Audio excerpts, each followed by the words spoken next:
Porsche has this ability to make their EVs look way better than their internal combustion engine cars. For example, the Porsche Taycan looks 1,000 times better than a Porsche Panamera, and now we have the Porsche Macan EV, which for some reason I just think these proportions it looks like a concept car that they put straight into production with the wheel size, the 22-inch wheels, and the proportions, and overall it doesn't look like an EV. It has clear Porsche identity, and I hope that the next internal combustion engine Macan is going to look pretty much exactly like this, because it's a fantastic design. So what I want to do in this video is let you know which one of these I would buy. We have the Audi SQ8 e-tron, and then we have the Porsche Macan EV. Which would I buy? Honestly, it's a pretty simple decision, and I think you can get an idea of which one I would choose. But we're gonna have a look at both from a front, side, and rear, also the interior. Talk about this design, because there's so much I want to show you here. And then I'm also gonna show you what my perfect spec for the Macan EV would be with their awesome configurator that they have online. First of all, let's have a look at quickly these articles from Car and Driver, because there's a lot to cover in this video. So Porsche, we're gonna have a look at both the Audi SQ8 and the Macan. We're starting with the Porsche here. The Macan EV debuts with up to 630 horsepower, starts at $80,450. You have the initial lineup includes the Macan 4 and the Macan Turbo with either 402 horsepower or 630 horsepower. Both have dual motors, meaning that they both have all-wheel drive. The electric Macan, the base started at 80,000, and then the turbo. I like that I really love that they put turbo on these. Same with the Taycan Turbo. There is no turbo in here, but they stay true to their model names that we're used to seeing in Porsches. Then the turbo starting at $106,000, almost $107,000. It's expected to play a more important role, as it's the first car with the company's premium electric platform. It's an 800-volt platform, which will underpin Porsche's high-volume model, starting with its best-selling Macan. And here we have a rear view of the non-turbo, looking great. And as I said, both of them have all-wheel drive with dual motors. The Macan 4, the non-turbo, can go from 0 to 60 in 4.9 seconds and top speed of 136 miles per hour. And then you have the turbo, 0 to 60 in 3.1 seconds. In this type of package, it's pretty good. Top speed of 161 miles per hour, charging up to 270 kilowatts from with this 90 kilowatt hour battery capacity. And as you know, the 10 to 80%, this seems to be a regular number, 21 minutes for the charging to go from 10 to 80%. And in Car and Driver's testing here, they got over 250 miles on highway in the pre-production Macan EV, which is also a pretty good number, specifically with this type of styling, with these big wheels and the traditional, I would say, pretty much internal combustion engine proportions of this car. You have standard air suspension. It's a wider spectrum between comfort and performance as well. And you have an electronic locking rear differential on the turbo. And for the first time on a Macan, there is an optional rear axle steering. It's going to help you with the turning radius. It is a couple of inches longer than its gasoline drinking counterpart. And I can't really see that because, again, the proportions are just spot on with this design. Porsche has also decided to keep some of the physical buttons for the climate control settings. I do believe those are down here, which of course, in my opinion, a lot better than having everything be touch or digitalized. You have a 12.6-inch digital gauge cluster and a 10.9-inch touchscreen. The integration here look fantastic as well. Overall, I'm just in love with this Macan design. You have a head-up display with augmented reality tech.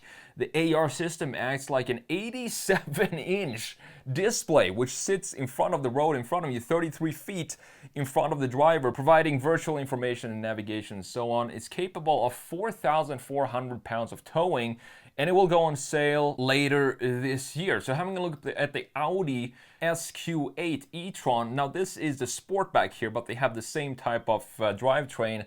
I kind of like the Sportback here as well. So the SQ8's more powerful tri-motor setup creates an unexpectedly playful vehicle. The SQ8 e-tron, formerly known as the e-tron S, is nearly as lengthy as Audi's midsize A6 sedan, but it is a lot taller and it's also a lot wider. It's definitely properly planted on the ground. It's not a fully fledged RS model. The SQ8 e-tron is the highest performance variant of Audi's largest electric luxury SUV. And you have one motor in the front and two in the rear. Combined output is 496 horsepower and 718 pound-feet of torque. 0 to 60 in 4.2 seconds. So it's about a second, little over a second slower than the Porsche Macan, but it still looks very good. More on the details on the design in a minute. The electric Audi Quattro all-wheel drive system is rear biased, so it creates almost like a rear-wheel drive car. And you also have torque vectoring. The car driver here says that you can feel the motors quickly redistributing torque as needed, helping us carry more speed through the corners. This is a good shot of the SQ8 and the Sportback here, because here you can see just how planted and how wide this is. You have firmer bushings, stiffer anti-roll bars, and revised damper tuning, which means that this is almost completely flat no matter how hard you corner this thing. It's 1.4 inches wider track, so it sits, as I said, like a sumo wrestler, with bulging fenders, making this the only non-RS Audi to sport a wide body look. And you have the optional 22-inch wheels, Audi wheels, and Mercedes, I think they are doing the best wheels in the business. It's powered by a 106 kilowatt-hour battery pack, and the range is estimated to be 212 to 253, but when fitted with the 22-inch wheels and the summer tires, the range drops to 218 miles. And I would 100% make that sacrifice to have the 22-inch wheels on the car, because it just looks so much better. You have a new bumper with active air ducts and a flat underbody with some golf ball style dimples in it to improve aerodynamics. And I think Audi is doing great with the interiors as well. Even though we do have everything being digitalized, the climate control lives in a secondary screen that is always going to be stationary down there. So that is a screen dedicated to always have those functions visible on that specific screen. And I honestly think that works pretty well. The pricing for this is $90,000 or $91,000 for the SQ8, and for the Sportback it bumps up by $3,000 to almost $94,000. So with that said, let's jump into Photoshop here and let's have a look at these designs. Both the new Macan EV and the SQ8 e-tron. Not doing the Sportback in this case, because I think these are maybe, I don't know which one is more similar to the Macan EV, but I prefer the design of the regular non-Sportback Audi. So looking at the Porsche here, this is definitely inspired. You can clearly see, I mean, instantly recognize this as a Porsche. We have, look at this, we do have bumper headlights in a Porsche, but it definitely doesn't feel like it. It feels still like this part up top are the headlights, even though we do have the 4 LED bars now being the indicator or identifier at night for a Porsche these days. They used to have the 3 or the 4 dots like this, but now we changed that into bars instead of dots. And then you have the big headlight down here. And I think this is a cool integration, because instead of what this does is, usually if this was an internal combustion engine version, this would be a big air vent or an intake. So having this be completely flat, imagine having this just be body color, it would just look weird. It would look almost like a faceless machine. So I think the idea here is to make the part or the area where you used to have a big air intake still have that be blacked out, but now instead of having an air intake, it now is a big headlight. But graphically, if we zoom out, it still looks like these could be the intakes of the front end car, and this still is the main headlight. I love this chamfer that goes down here. It's such a beautiful little touch. You can see it here as well on the Porsche. It just looks so nice to have a nice chamfer underneath the headlight, and also how these big fenders just swallows up this key graphic feature in the front and creates two muscles over the front axles. It's a stunning design, and I do love the sketches for this project as well, the front and the rear sketch. We do have a big intake in the lower section, again carving out some of this otherwise surface that would be covered up, that we normally see be all covered up in EVs. And I think that has to do with why I think the front end graphics look so good, because they played around in such a genius way with the graphics that you can barely tell just by looking at the graphics that this is in fact an EV, thanks to all these openings and black features that we have in the front end here. Now looking at the Audi, still have a very Audi-ish design in the front end. clearly defined as an Audi with the headlights here. Very chiseled looking lights, more robotic, or I wouldn't say industrial, but more futuristic, I would say, than the Porsche. We do have a lot of opening here in the grille as well. We do have a light bar in the front as well, in addition to this classic Audi design for the grille. And this is also open, so we have a lot of openings in the front end, making this, again, not feel 100% like an EV when you just look at the design of the front. It still has both of these, both in the front, side, and rear. They have the proportions, and they look like they could definitely be just a regular internal combustion engine when you look at the proportions. And personally, when it comes to the standard of proportions, I always prefer internal combustion engine proportions because I think they look better, the wheelbase sits better as well. We do have some graphics on the side here, and this looks to be a functional air slot, so air goes in here, maybe shoots out in the wheelhouse. Great design by both of these companies. Now looking at the side views and Porsche's wheels, you have these optional 22-inch wheels, and as I said, I'm going to show you, spec it in real time and show you exactly how I would spec my Porsche Macan EV. We have this sharp graphic in the side of the body, and I do think it's unusual to see a line like this on a Porsche, but since everything else is so smooth and rounded in this design, it's nice to have one line, one feature that cuts into the lower section here and in the big body or volume in the side. We also have this graphic piece here, which you can have in body color if you want to. I do wish, however, that this line that you see here, I wish it connected to this line. Now you can see if we stretch this line further back, it's going to end up above this line that we have in the bumper. I do wish we had a connection between that line in the side and wrapping around to the rear end. But overall, the wheelbase do not feel EV to me. It still has a pretty proper overhang in the rear, even though I do believe it is shorter overhang than we have in the internal combustion engine. Front end looks like it could house an engine under here, and it makes me wonder, maybe this platform, I'm not sure if it's a dedicated EV platform or if they're actually going to take almost the exact design like we have here for the next generation Macan internal combustion engine as well. I certainly hope so, because it looks like it from the proportions.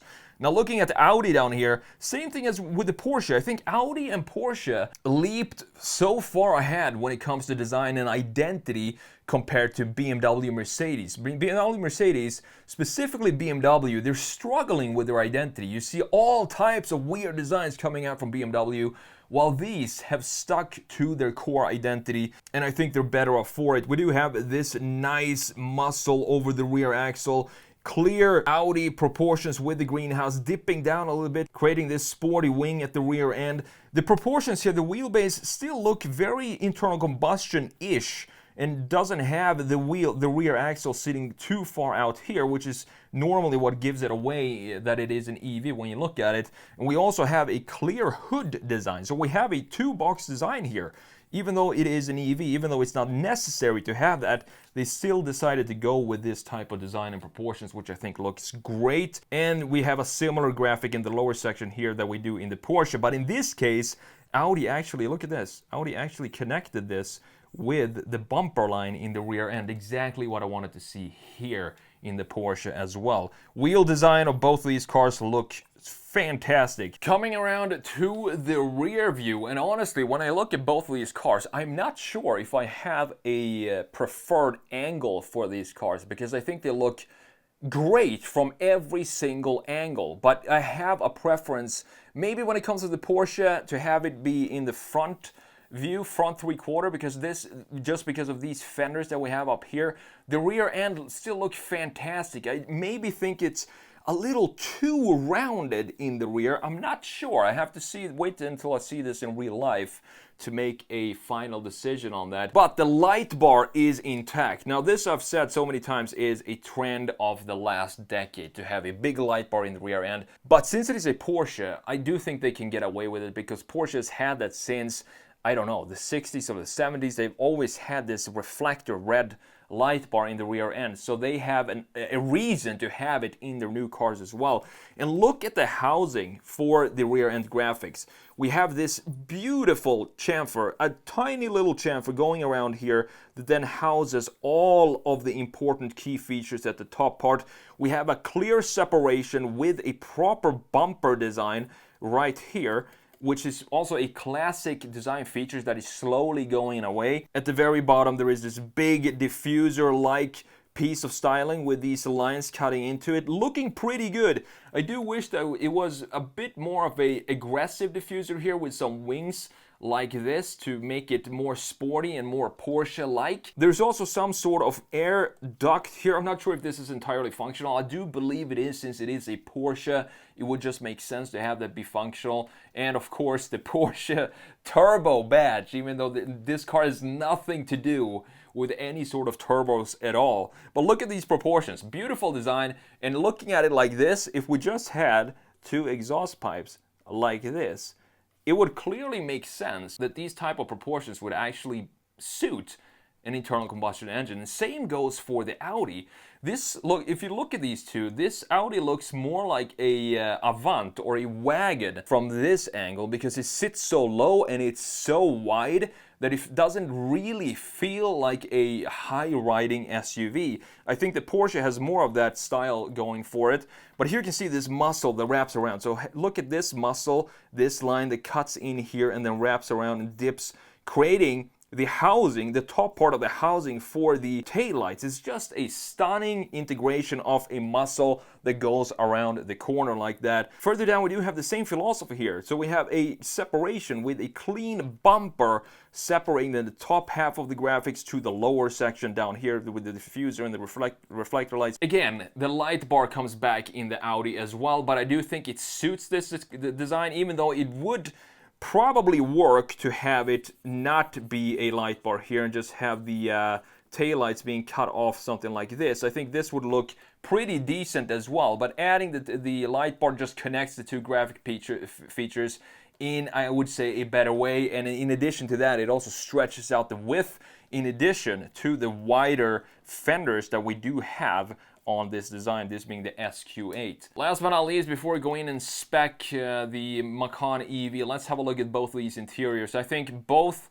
manufacturers, again, these two are two of the best EVs on sale right now when it comes to design, in my opinion. Both the exterior and the interior, they don't feel like they just slapped some lazy minimalism into the interior. They put some effort into making it feel nice and cozy. And we also, which I love, in both of these cars, we still have a housing for the gauge cluster, even though everything is digital, which is totally fine, which I've said so many times before. I don't really mind if you have some cool graphics in the gauge cluster. That's okay, but just make sure we house it and we create a veil for it, like we have in both of these cars. In the Audi down here, more pronounced than we have in the Porsche. I do love the fact that they kept I do believe this is an analog watch, so we have something analog in the interior. The dash itself feels very German with these two lines that houses everything. But if you look at this integration of the infotainment screen, this is a properly good integration of the infotainment screen. It sits right in between these two lines. It doesn't stick up, it doesn't stick down, it just fits within there. And this means that this is the perfect size for everything else that goes on in the interior. We don't need to have it stick up like this, or even have a big 14-inch sticking up like this. It would totally ruin this design. So this smaller screen is definitely something that I personally prefer. We have a second screen here, probably an optional screen for the passenger to fiddle around with TikTok or whatever they want to do. But this is the key feature here. I feel like we're slowly starting to manufacturers are slowly starting to come back and realize that physical buttons for these important settings that we adjust all the time, climate control settings, it's best to have them separate and we have them untouchable buttons. Don't touch them, just keep them there. Make everything else in the infotainment screen digital, whatever you want. Beautifully done by Porsche. I'm very glad to see this type of interior in a brand new 2025 model. And I do think Audi, again, is doing a fantastic job with their interiors as well. This exterior design of the Audi comes back in here with a lot of dynamic lines and styling in the interior. We still have a pretty decent integration of the infotainment screen here because it sits graphically. It doesn't violate any of its borders. And that is the key thing for me when it comes to integration of the infotainment screen. Do not violate any borders like we have in a lot of cars sticking out, as we just talked about, and in weird ways, making it feel like this typical iPad on the dash feel. None of these cars have that, and I also like that Audi, instead of having, yes, we don't have analog buttons for the climate control settings, but you do have a completely dedicated, separated unit screen down low, down here, which is where you adjust all the temp controls. And going back 5 years or so, I think Audi is doing some of the best gauge cluster in the business, because you can have it look like a traditional analog gauge cluster, tachometer, speedometer, well, not in this case, this being an EV. Or if you want to, you can have the entire screen take up the map, so you can have the navigation with the smaller dials. It's just a fantastic screen, and this is the reason why you would want to have a fully digital gauge cluster, because what's the point? They're all pixels, you can move them around and do whatever you want, so it makes 100% sense to have them be 100% configurable. Overall, beautiful interiors by both of these cars. So which one of these would I personally buy? I think it's pretty clear. Even though I do love the Audi, the Porsche design when they came out with this Macan EV, I had to take a day and just appreciate this design before I made a video on it. I think it's a fantastic looking design. So what I'm gonna do now, show you the exact spec that I would do for my Porsche Macan EV, because Porsche has made, I think, maybe the best online configurator, because we can take this and then put it into an HDR or whatever it's called with an environment image. I'm going to show you that in a minute. So I'm going to choose a Porsche Turbo because I do like these front ends better. Then I can show you the non-turbo, what that looks like. It has just a simple intake like this, which looks clean. The Porsche has this little bar of body color going in the middle. So I'm gonna pick the Porsche Turbo. Now for the color, when this is it's a Porsche, and it's not a GT3 RS or a GT2 or something like that. I like to keep it classy. So I want to do either the Dolomite silver metallic or the ice gray metallic. I think I'm going to go with the ice gray metallic because it has a little bit of a darker tone, and it also doesn't cost any extra. So this is a free color. Wheels though, this is where you can make or break this design, because you have the 20-inch, which we have here. And in my opinion, there is only one choice of wheel you can have on this Porsche. Look at these, for example.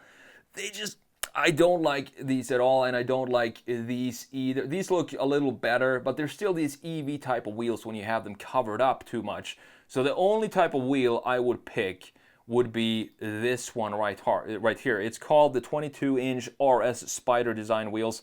They are not the most expensive ones. These cost $7.5 grand for these Aero Blade in carbon fiber, probably because they're a carbon fiber. I would definitely go with these ones right here. They cost close to $4,000 for the wheels, but to me, there's just no other choice. And just look at the proportions here, how good of a design this is. We have the rear axle sitting right in front. If we draw a line right here, it sits right in front of the C-pillar, exactly like we want to have an internal combustion engine car.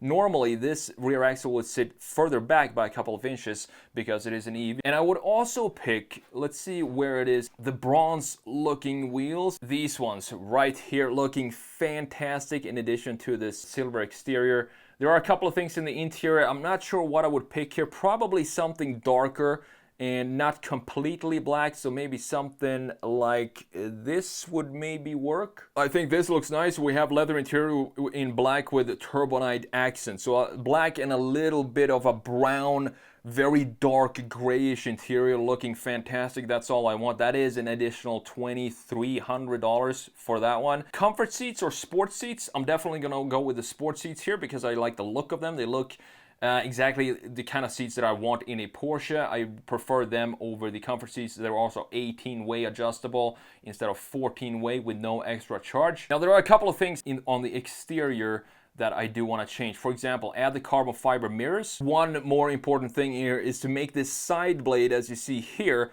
which is now in some sort of matte black, that I definitely want to have that be in the body color of the car. It makes it a lot sportier, and I just think overall it looks way better. And you can change a bunch of other things here. If you don't want the electric badge, you can remove that. You can have the turbo badge down here, but I like to keep it clean. Now I want to show you the how cool this configurator is when we go into open 360 view. So check this out. It looks like Forza Horizon. You can even open up different parts here. If you want to open up the hood, you can do that. And you have the frunk. I'm not sure if I would go with maybe the other silver than this, because now this has a little bit of a red tone to it. So let's see what it looks like if we go all the way back up here and put the Dolomite silver instead of, yeah, I think this one looks better because this is more of a classic silver look to it. We can open up the doors if we want to do that. Exploded view, we can open up the rear hatch as well, and we can zoom in and out. This is what I want to see for every new car model, because this would make my videos a lot more cool to go into details like this. We can even go into the chamfer here that I talked about. Have a look at this beautiful chamfer here. Look at the beautiful chamfer in the front and below the headlight that we have going down right here. In the sketch, this is straight, but they decided to add a bit of an angle to it, which I think is fine because now it connects with this line in the bottom of the intake or the headlight unit. So let's close everything up, and there's one last thing I want to show you. This is a very fun configurator to go in and play with. You can even put it in a different environment if you want to do that, just a clear white environment. Let's go back to this one and go into the night view of this car. So Porsche didn't just make a fantastic new Macan, they also created an absolutely incredible configurator, and this is a car that I really look forward to seeing out on the roads. I think it's going to be one of these cars that is going to sell really well because it is a Porsche. It looks great. It doesn't have the EV proportions to it, and since the Macan is already selling so well, I do think this is gonna be a big hit for Porsche.